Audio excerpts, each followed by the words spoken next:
Hi everyone, it's John. Welcome back to my channel. It's September 20th, 2022, and in my last video I mentioned that over the last several months, as long as I haven't been making videos as frequently, I've brought into my library more books than I've actually had time to show, and I want to use the next few videos to just do a little bit of catch up and show you what I've bought. These next few books, and I guess it is more than a few, it's more like 25 or so, are mostly from two occasions. One was one was a really unfortunate event. In one of the towns that neighbors mine, there was a half-price books, and I found out in late May, that's how long ago this has been, that they were actually going to close because of increasing rent prices, and apparently, despite the fact that it is a college town, decreasing amounts of business. It was, like I said, it was a half-price books. It was one of the few places that I went to actually look to find good books that had things that you could find that were smart every once in a while. And since I've lived where I lived, where I've lived here for 9 years, this is the second closing of a big bookstore within 15 miles of me. Two may not sound like a lot for 10 years, but when you live in maybe an area that's not a big city and you don't have, one or two dozen bookstores to choose from, each one hits really hard. So I felt this a lot. And the other occasion is a friend of mine whom I originally met on Goodreads when I first made an account in 2011 or 2012, whose name is Lauren. She lives in Brooklyn. Was several months ago having a book sale, and she was trying to clear out 40 or 50 boxes of books. And she did me the huge favor of writing up a Word document that had every single title that she wanted to get rid of, which must have had 900 books in it. She wrote up every single one and just said, here, browse through this, let me know anything you want, and all you have to do is pay shipping. And that ended up being roughly the price of what you might pay at a library book sale. So I bought about 10 books from her, and I also bought 10 or 15 books from the half-price bookstore, which, by the way, I forgot to mention, several of the stickers are still on. I apologize. Some are easier to take off than others. And they were at the point where they were trying to get rid of merchandise really quickly, so everything was 50% off, which I was really grateful for, even though I would have preferred they'd stayed open and paid full price, to be quite honest. But anyway, I'll just get right into first the ones my friend Lauren sent me.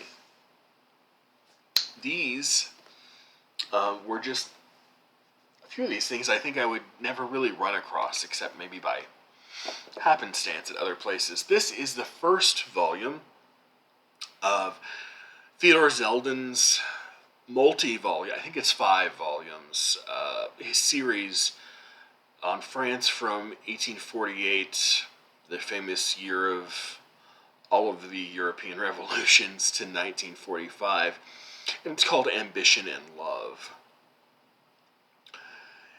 And this is basically a look at the French bourgeois experience from the middle of the 19th to the middle of the 20th century. If I had to think of, I can't think of many parallel books to something like this project. Remember, this is one volume of 5, except maybe for Peter Gay's 5-volume The Bourgeois Experience from Victoria to Freud, which is largely the same thing, but for France, England, and Germany, not just France. But it's sort of an attempt to capture an age, and covers roughly the same time period. So this is volume 1. I have the other, I have the Peter Gay volumes, and I might end up getting the others of those if I can find them at a reasonable price and enjoy the first one. This I could have sworn I had a copy of somewhere in my library. I know I did, and then I don't know where it went. I have no idea where it went, and it really frustrates me when that happens. But this is, after confirming that I had lost it, I added this to my list. This is Illuminations, which is just selected occasional writings by Walter Benjamin, and it has a rather chunky introduction by Hannah Arendt. The introduction alone, of course, anything by Hannah Arendt is worth reading in and of itself, but you get a 50-page introduction here, along with, I think, maybe... Do you get the famous essay? Yes, of course, it's the second to last essay. The Work of Art in the Age of Mechanical Reproduction, which if you know Benjamin's name, you probably know him for that essay. And you get some other important stuff that he did, like, oh goodness, where Unpacking My Library is a really great essay. On Epic Theater, The Image of Proust, and Theses on the Philosophy of History, which I think is on Feuerbach, if I'm not mistaken. I could be mistaken. It's been a while. But one of my several volumes of Benjamin. Next is 2 volumes of Nabokov. Not his novels, but maybe even better, the lectures on history. This is, I guess just lectures on history, and the next one is, I'll show you the next one in a second. So what do you get here? This has lectures on Mansfield Park, Bleak House, Madame Bovary, The Strange Case of Dr. Jekyll and Mr. Hyde, Swan's Place, The Metamorphosis, and Ulysses. So these were written down, I think, by some of his students when he was teaching at Cornell, I believe. So a variety of nationalities there, but this one, along the same lines, is specifically Russian authors. And in here you can see there it says Chekhov, Dostoevsky, Gogol, Gorky, Tolstoy, and Turgenev. It's so essays, lectures on Dead Souls and the Overcoat by Gogol, Fathers and Sons by Turgenev, Crime and Punishment, The Idiot, The Possessed, and Memoirs from a Mousehole by Dostoevsky, Anna Karenina and the Death of Ivan Ilyich from Tolstoy, a few stories of Chekhov, and a short story by Gorky. So, of course, I would need to go back and read the originals before I read the lectures, but that might be fun to do. A few months ago, maybe the better part of a year ago, I reviewed a book by this writer called The World Turned Upside Down, which was sort of a social and intellectual history of the English Revolution. The author is Christopher Hill, and I'm going to have to look because I can't read it in in the camera. The title of this is called Society and Puritanism in Pre-Revolutionary England.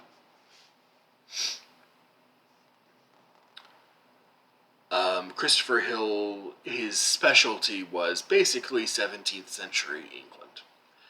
And he was a Marxist scholar, and I really enjoyed The World Turned Upside Down. It's a bit of revisionist history, but fascinating nonetheless.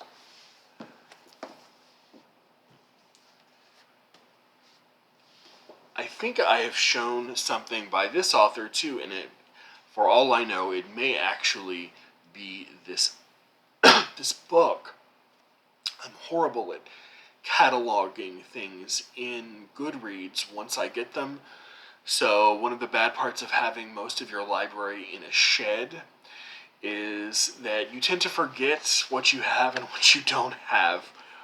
But this is Lawrence Buell's Literary Transcendentalism, Style and Vision in the American Renaissance, which is about American transcendentalism in the 18th century. Emerson, Thoreau, Hawthorne, Margaret Fuller, all the usual suspects.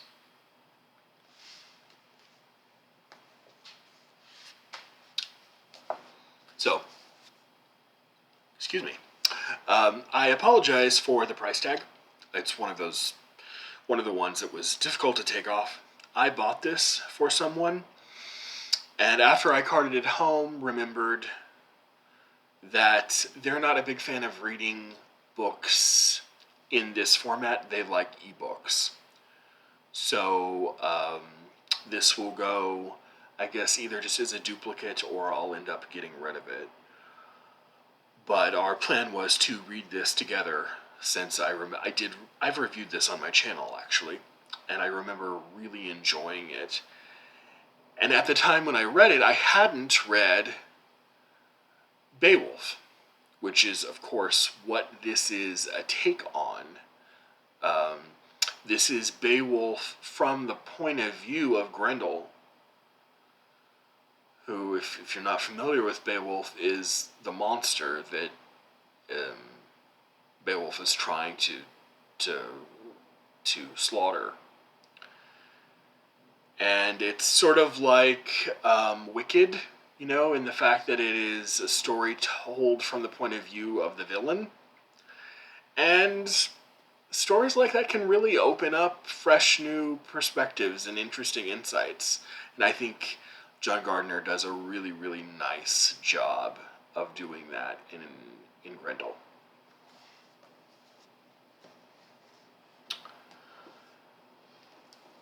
This is a book of philosophical essays by Stanley Cavell. This is The Claim of Reason, Wittgenstein, Skepticism, Morality, and Tragedy.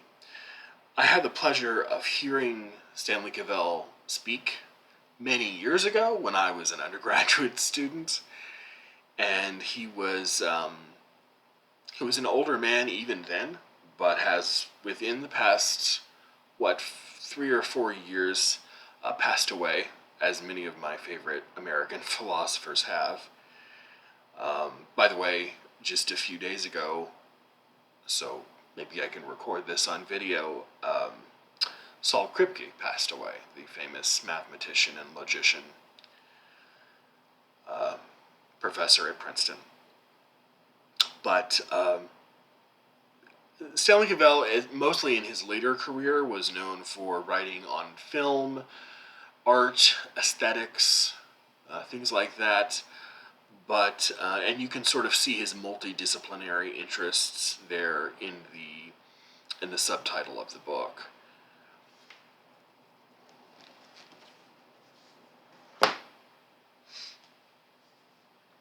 If you've watched any of my videos before, you have probably figured out that I have a small thing for Isaiah Berlin, or depending on who you believe. If you believe Gore Vidal, that it is Isaiah Berlin. I've had several people confirm for me that it is, in fact, Isaiah Berlin. This is the proper study of mankind, an anthology of essays. I think this probably has a few essays that overlap with my other collections, I should say. Two Concepts of Liberty, of course, is a famous one. Some of his essays on the counter-enlightenment thinkers like Hamann, Herder. They're all that's immediately coming to mind. But yes, anything with Isaiah Berlin, I tend to go for. So I picked this up.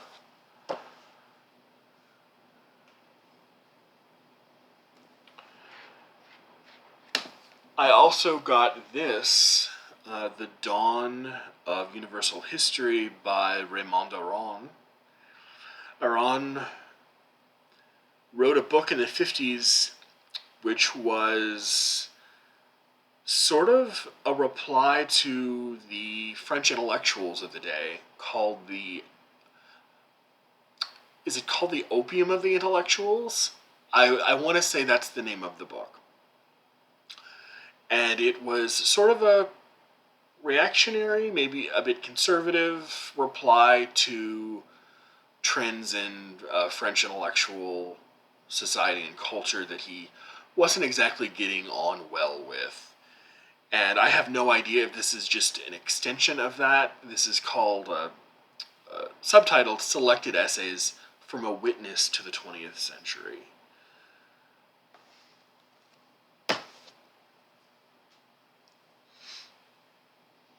And I had never seen or heard of this book, but it is by a Harvard sociologist whose name had formerly escaped my attention.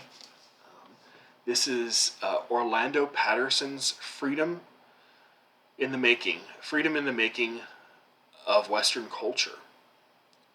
And when he says Western culture, I mean, he is not lying. He goes all the way back to the Greeks and goes through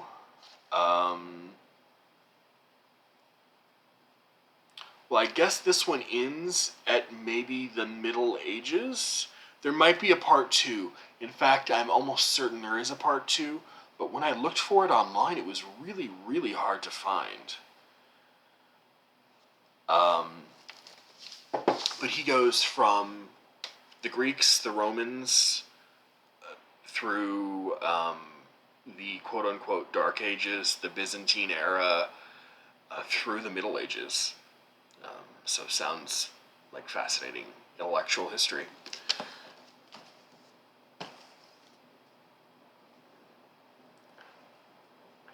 And mostly starting here, this is where, with a couple of exceptions, these are books that I got from the from Half Price Books that closed. It was fun while it lasted, Half Price Books, but all right. This is one to add to my Ferdinand Braudel collection. This is, I excuse the shiny Mylar cover. This is The Mediterranean and the Mediterranean World in the Age of Philip II by Ferdinand Braudel. I don't know how much Braudel is read anymore for the sake of purely his history. I know that he's an important historiographer, and I think that's mostly why I'm interested in him. But considering when he wrote, I'm not sure how much his actual history is. This is 50 years old. I mean, obviously this copy of the book isn't 50 years old. But I just wonder how the history itself stands up. But needless to say, he's a really fundamentally important member of the Annales school of French historiography. And it has some absolutely breathtaking pictures in it. It's got this really, really thick stock paper.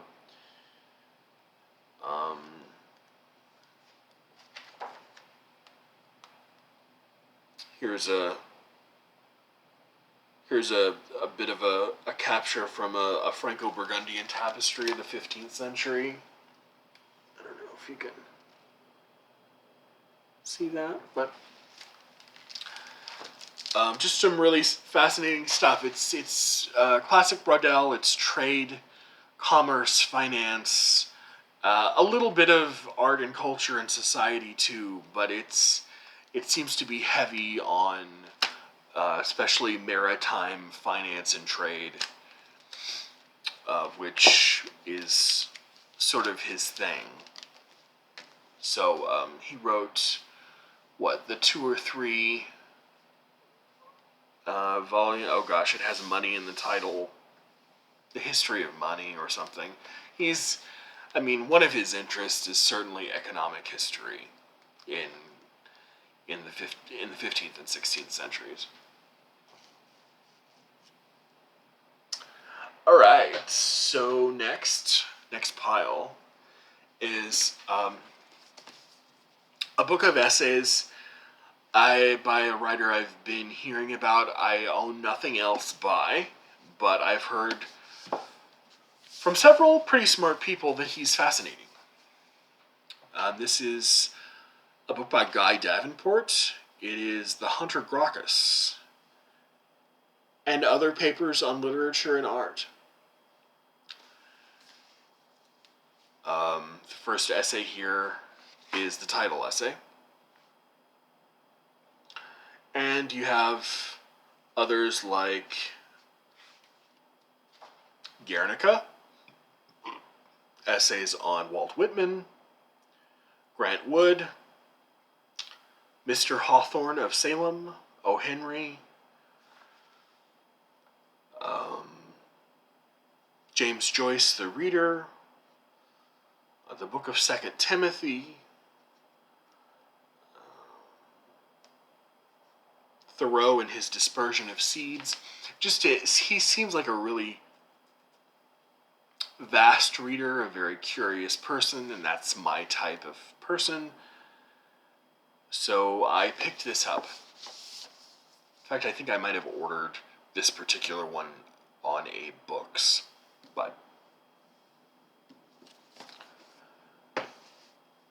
next, this is another deviation to my mother. When she goes to thrift stores, will sometimes send me pictures or call me and say, I see this, it sounds like it might be up your alley, is it? And I'll let her know. This I read ages and ages ago. It is one of the books that got me interested in medieval history, and it is Norman Cantor's The Civilization of the Middle Ages. Thankfully, I've since learned that there are much better books on the Middle Ages than this one. This one isn't horrible, but it's not great. And but it is a really, really interesting introduction to the time period. And one of the first books that I ever read that doesn't really skim over, the years 500 to 1200. Those years maybe with the exception of a couple of figures like Charlemagne and Thomas Aquinas, those figures tend to get left behind as far as, unless you're specifically taking a class in medieval history or a post-Roman Europe, you don't really hear a lot about them unless you go out of your way and look. And this was one of the first books that I found that does that. And it does it in a really popular way, but maybe that's part of what caught my attention. But I have this in my library, but this was another copy for $2, so I got it.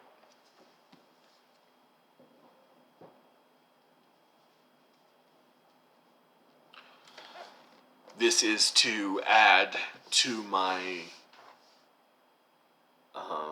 my LBJ collection, the Robert Caro biography, which, if he ever decides to put out what I guess it would be Volume 5, if he makes it, before he moves on from this mortal coil. I hope that doesn't happen anytime soon, but he is getting up there. Needs to put out that book pretty quickly. But here's another. I'm thinking there might be a volume 2. I don't know. I don't think I've checked. This is Robert Dalek, another wonderful biographer of 20th century figures. Lone Star Rising. Lyndon Johnson and his times, 1908 to 1960. Including his theft of the 1948 Texas Senate race, by the way. Look into it if you don't know about it. Also, another popular biography. Doris Kearns Goodwin's No Ordinary Time. This is Franklin and Eleanor Roosevelt and the home front in World War II.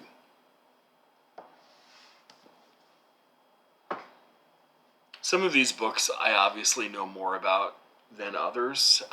Some I just picked up on a whim because I'll read them eventually, but I'm not sure when. Here is a book by another very well-known American historian of American history that I've never read before. It's called Almost a Miracle: The American Victory in the War of Independence, by John Ferling.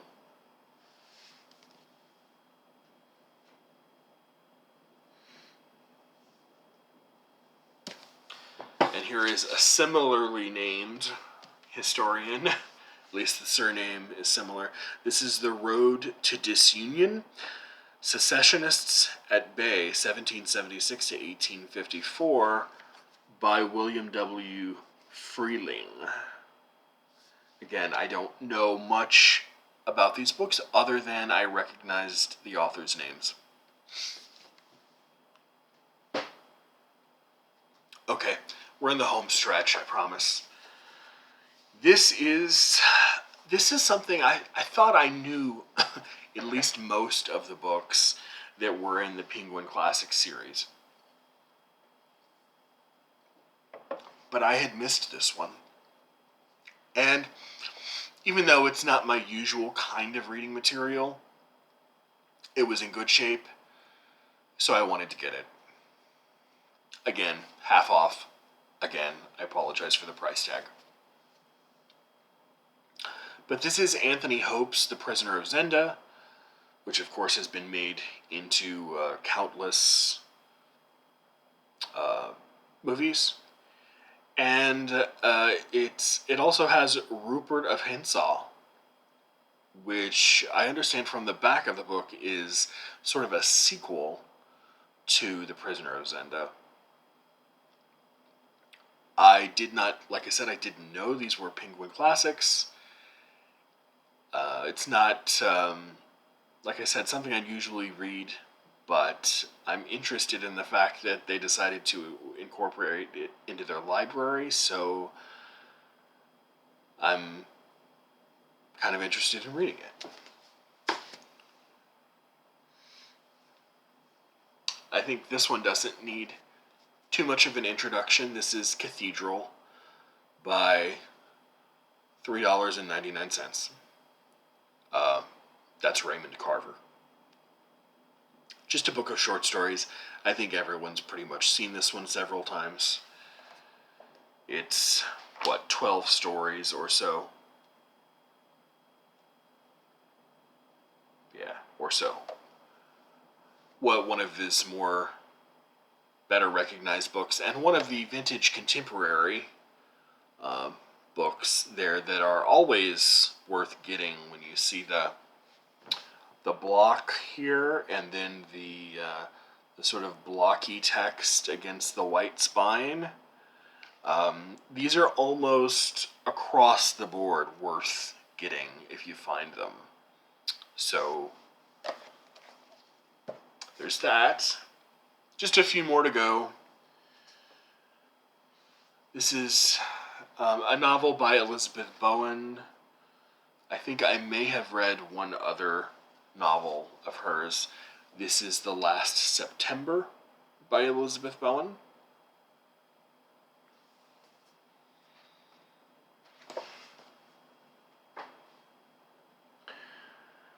Another author that I really, really remember liking very, very much, who I reviewed when I first started my channel. I reviewed his book, The Good Soldier. It's by Ford Madox Ford, and this is a perfectly new copy, a vintage classics version of Parade's End. Much thicker than The Good Soldier, but I don't think I owned a copy of this. I might. If it is, it's somewhere in the shed where things go to die and be forgotten, obviously. But in case I don't have it, here's another.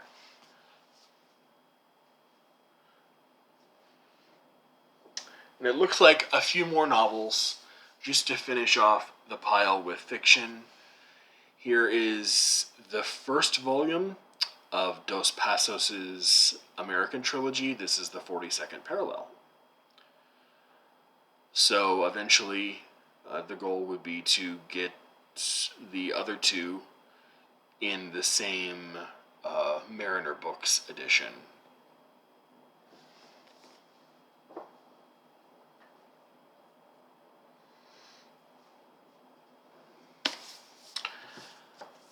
I was kind of surprised when they published Jane Smiley in Everyman's Library. They don't publish many living writers, as far as I know. So whenever someone like Everyman's Library or Library of America publishes someone that's still alive, I sort of perk my eyes open. And this is Jane Smiley's 1,000 Acres in one of these lovely, like I said, Everyman's Library.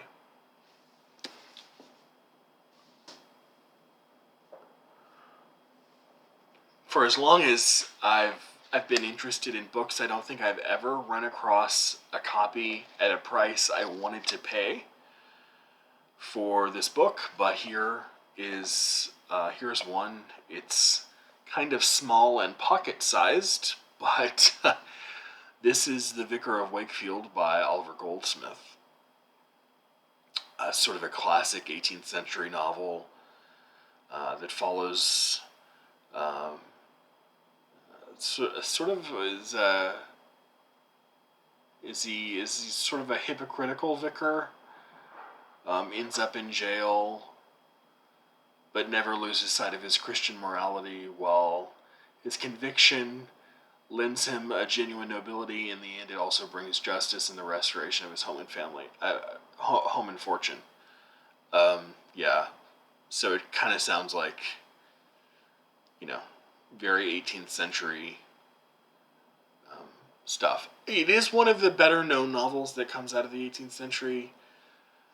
When is this? 1766, to be exact. So, a relatively early version of the novel. Okay. And last, this is the last one I have. Glad I got this done in about 35 minutes. This is something else I might have a copy of somewhere, but it is Elizabeth Gaskell's Mary Barton. It's one of the ones they had at the store, and I wasn't going to pass it up for, half of the price tag, just in case I didn't have it. It was a pretty brand new copy. So, all right. Well, I think this and maybe one or two more videos, and I can get back to posting book reviews of single books, which is what this channel was pretty much founded on and lived off of for most of the time I've been doing it. I will be back soon with maybe another book review, or before a book review, some more books, just so I can finish those up. And then book reviews, hopefully work dies down within the next 4 to 6 weeks, so I can start doing those on a semi-regular basis again. I can't promise every week like it used to be, but on a somewhat regular basis. Until then, I will see you next time. Bye.